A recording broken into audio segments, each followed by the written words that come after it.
Now we start the third part now, जिसमें हम क्या कर रहे हैं, force basically what we are studying is कि force acting on a current carrying wire in a magnetic field. ठीक है, so this is the last topic जो थोड़ा सा कॉम्प्लिकेटेड है लगता है, उसको पढ़ते हैं. Now what do we do here? Simple सी बात है, आपके पास एक वायर है, यू हैव अ वायर, और ये वायर को आपने एक मैग्नेटिक फील्ड में रख दिया. बड़ा सा सिंपल चीज़ है, लेकिन ये तो अपना मैग्नेटिक फील्ड बनाता है, अपना मैग्नेटिक फील्ड बना रहा है, लेकिन मैं इसको एक एक्सटर्नल मैग्नेटिक फील्ड में रख रहा हूँ. सो दिस इज अ वायर जिसके थ्रू करंट फ्लो हो रहा है, और मैंने क्या किया, मैंने इसको एक फील्ड में रख दिया. सर फील्ड में कैसे रखेंगे? कुछ नहीं करना, आपको दो मैग्नेट्स लाने हैं. लेट्स सपोज दिस इज उस मैग्नेट का यहाँ से नॉर्थ पोल रख दिया और दूसरे मैग्नेट का यहाँ से साउथ पोल रख दिया. तो आपको पता है कि फील्ड लाइन जो है they go from north to south, they go from north to south. Simple. तो इसका मतलब ये जो पार्ट है वायर का, it is in magnetic field. ये एक मैग्नेटिक फील्ड में ये पार्ट वायर का है. ठीक है, तो इससे क्या समझ आया? हमने देखा कि अगर आप एक करंट कैरिंग वायर को मैग्नेटिक फील्ड के अंदर रखते हैं, ये जो वायर है, this wire, it experiences force. ये वायर जो है ये एक्सपीरियंस करता है force. Simple. Current carrying wire को मैग्नेटिक फील्ड में रखिए, ये एक्सपीरियंस करेगा फोर्स. शर्त ये है कि इन दोनों के बीच में 90 डिग्री का एंगल बनना चाहिए. ठीक है, 90 डिग्री का एंगल बनना चाहिए, या सिंपल सी बात ये दोनों पैरेलल नहीं होने चाहिए. What do I mean by that? कि अगर ये वायर है और आपने यहाँ नॉर्थ पोल रखा है, यहाँ साउथ पोल रखा है, तो आपने इसके अलोंग, फील्ड के अलोंग, क्योंकि फील्ड नॉर्थ से साउथ की तरफ जा रहा है, तो आपने इसके अलोंग अगर वायर को रख दिया तो it will not feel any force. At other angles it will feel, कम ज्यादा करेगा, बट 90 पे it will feel the maximum force. ठीक है, okay. So it will feel the maximum force अगर इन दोनों के बीच में एंगल 90 है. Clear? Simple, as simple as that. तो अब ये जो फोर्स फील करेगा, what do we have to do in this topic? We just have to discover the direction of force. किस डायरेक्शन में इसको फोर्स लगेगा. ठीक है, so let's imagine this is the wire, और यहाँ पे आपने नॉर्थ पोल, यहाँ पे साउथ पोल रखा है. तो नॉर्थ ये डायरेक्शन हो गया, and current let's suppose is going up. ठीक है, so it is something like this. ये है आपका डायरेक्शन ऑफ करंट, एंड ये है आपका डायरेक्शन ऑफ फील्ड. अब आप क्या ढूंढना है? You just have to find the direction of force. अब ये डायरेक्शन ऑफ फोर्स देखने के लिए what you do is you basically use Fleming's left hand rule.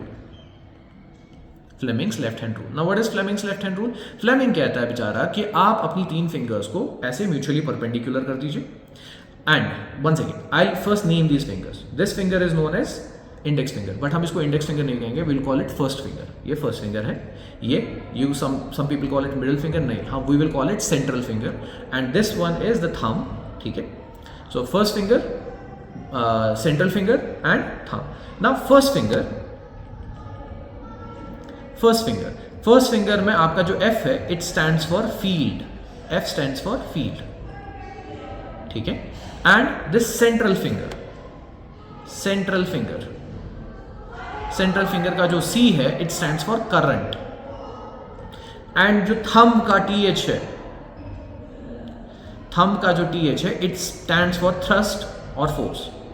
Thrust, right? So if you align these 3 fingers in the direction of your current, your field, तो thumb will point in the direction of force. So let's see.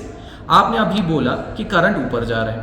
ठीक है, तो current ऊपर जा रहा है, so this is central finger is in the direction of current. और आपने कहा कि फील्ड इधर को जा रहा है, सो लेट्स सी, फील्ड इधर को जा रहा है, सो दिस इज फील्ड. ठीक है, दिस इज फील्ड. तो आप क्या देख रहे हैं कि वायर जो है it feels the force in your direction, आपकी तरफ. क्लियर? बात समझ आ रही है? सो अगर आपका फील्ड इधर को है, करंट ऊपर को है, तो जो डायरेक्शन ऑफ फोर्स होगा वो इधर की तरफ होगा. ठीक है, if this is x axis, this is y axis, then this is negative of z axis, है ना? क्लियर? सो इसका मतलब अगर ये वायर है और इसके अंदर करंट फ्लो हो रहा है और बाकी चीजें मैं चेंज नहीं कर रहा हूँ, फील्ड इधर को ही है, so it will kind of feel a force like this, right? As simple as that. So this is your Fleming's left hand rule. It tells you the direction of force in a current carrying wire if kept inside a field. ठीक है, अब यहां से we already have this idea now, right? So this force which is acting on this wire, current carrying wire, ये हमने देखा कि ये फोर्स जो है ये डायरेक्टली प्रोपोर्शनल टू करंट है, यानी कि अगर आप करंट को बढ़ाएंगे तो intensity of force also increase, ज्यादा फोर्स लगता है. अगर आप करंट ज्यादा फ्लो करवाएंगे। सेकेंड चीज़ है, ये डिपेंड करता है उस लेंथ पे जो लेंथ ऑफ वायर आपने फील्ड के अंदर रखी है। अगर आप उस लेंथ ऑफ वायर को बढ़ा सकते हैं जो फील्ड के अंदर है तो फोर्स और बढ़ेगा। Second thing, it is also directly proportional to field, यानी कि जो आपने मैग्नेट्स लगाए हैं तो अगर आप उन मैग्नेट्स को और स्ट्रांग बना सकते हैं ताकि और स्ट्रांग मैग्नेटिक फील्ड बने, या फॉर एग्जांपल इलेक्ट्रोमैग्नेट से रिप्लेस कर सकें जिससे आप और ज़्यादा स्ट्रांग फील्ड बना सकते हैं, then this force will also increase. ठीक है, तो यहाँ से आप समझ सकते हैं कि ये जो फोर्स है it is directly proportional to I L B. I is current, L is length of the conductor inside the field and B is basically the magnetic field. Clear? So these are three things जो basically आपको याद रखना है कि किस पे ये force depend करता है, right? Now from here what we do is we basically derive the definition of tesla. ठीक है, तो आपको पता है कि जो मैग्नेटिक फील्ड है, सो इन दिस क्या कहते हैं इसको, from this expression you can basically say that F upon I times L is your B. B is your field. You represent जो मैग्नेटिक फील्ड है आप उसको B से रिप्रेजेंट कर रहे हैं। ठीक है, तो यहाँ से देखें तो फोर्स आपका न्यूटन्स में आएगा, अच्छा करंट आपका आएगा एम्पियर्स में और लेंथ आपका आएगा मीटर्स में। ठीक है, so that is your field और इन शॉर्ट इस चीज़ को हम कहते हैं टेस्ला। तो यहां से आप एक टेस्ला बेसिकली डिफाइन कर सकते हैं। So how much is one Tesla? एक टेस्ला कितना है?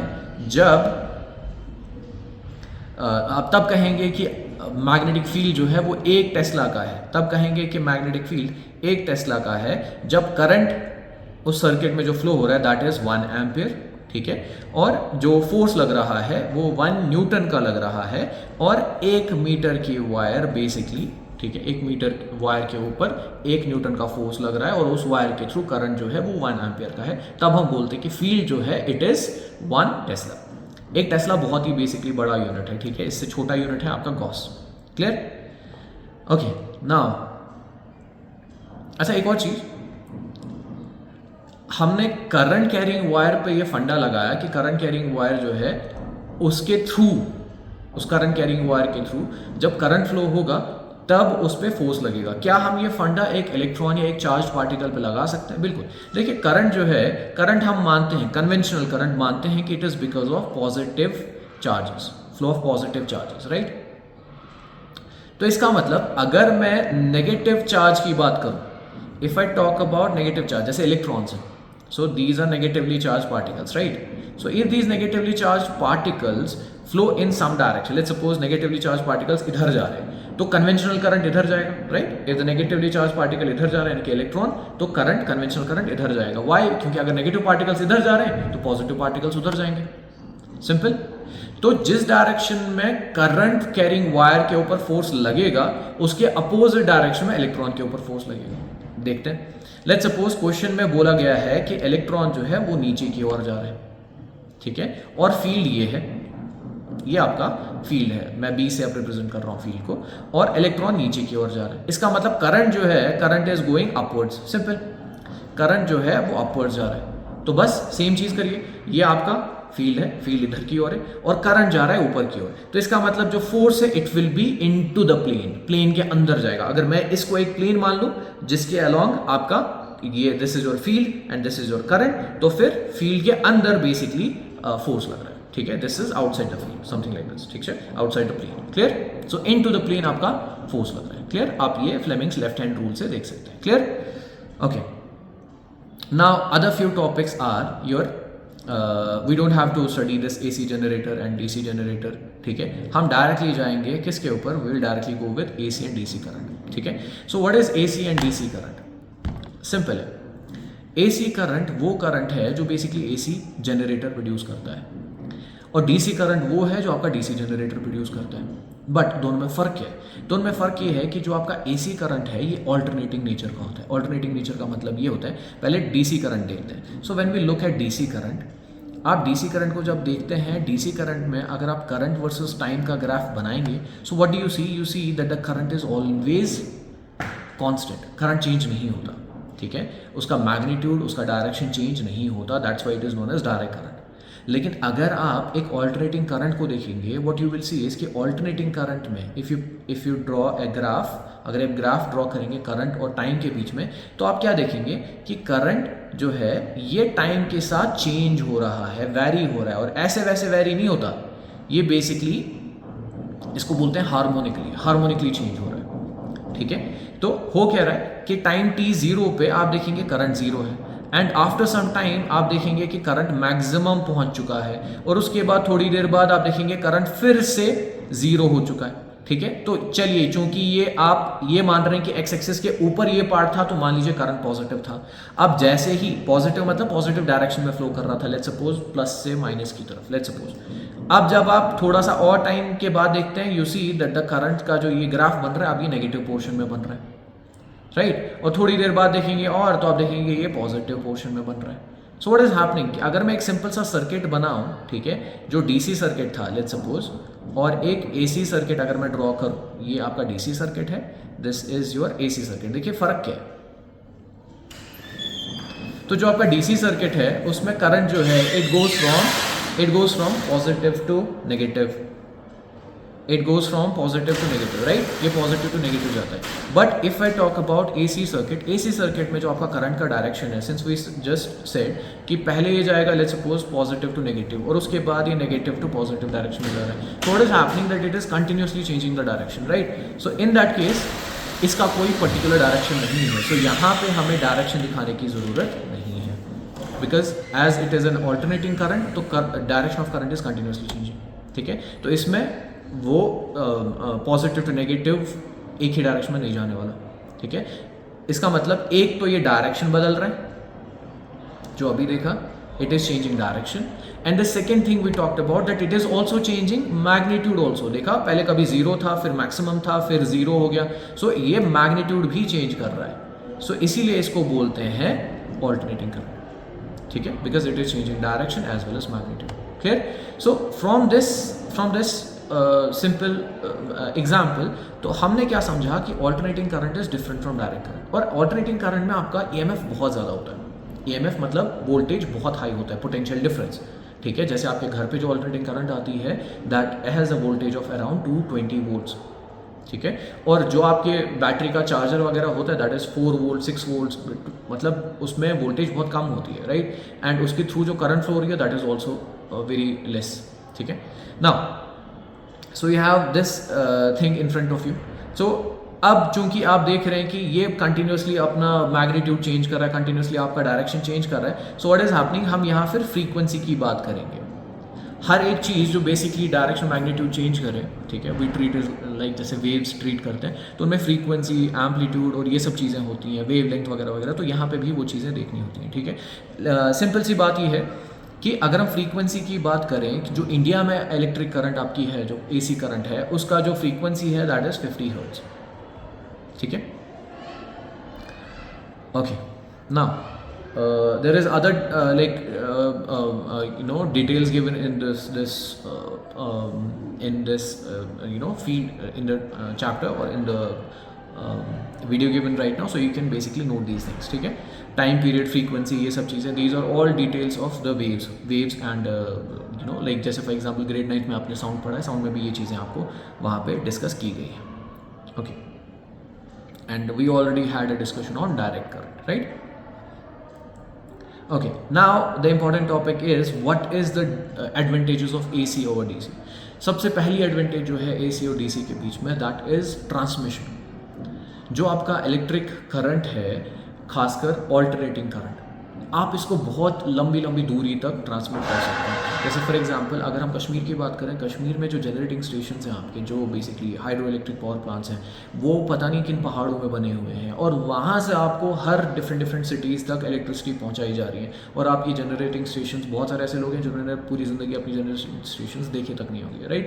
सो दैट टेल्स यू कि how far they are basically these generating stations are, और वहाँ से करंट यहाँ तक सप्लाई हो रहा है, and not only here, they are getting supplied all over the country, all other states also, ठीक है। सो दिस टेल्स अस कि how far we can basically transmit them. और दूसरी चीज़, इसको ईजिली कन्वर्ट किया जा सकता है AC से DC, जैसे आपने सीधा प्लग, आपका जो मोबाइल चार्जर का जो आपका अडाप्टर है, जो चार्जर है, आप वो लगा देते हैं तो वो उसको DC में कन्वर्ट कर देता है। सिमिलरली अगर आपको एसी को कंट्रोल करना है you can use choke coils basically अभी आपके मतलब you don't have this concept in here, but it's a very simple thing.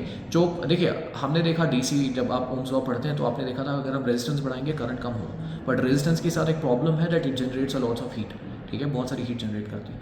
तो यहाँ पे कॉन्सेप्ट आता है चोक कॉइल का। हम एसी में चोक कॉइल यूज़ कर सकते हैं which basically can regulate the current, हम करंट उससे रेगुलेट कर सकते हैं, ठीक है, कंपेयर टू डीसी जिसमें हमें रेजिस्टेंसेज यूज़ करने पड़ते हैं, राइट।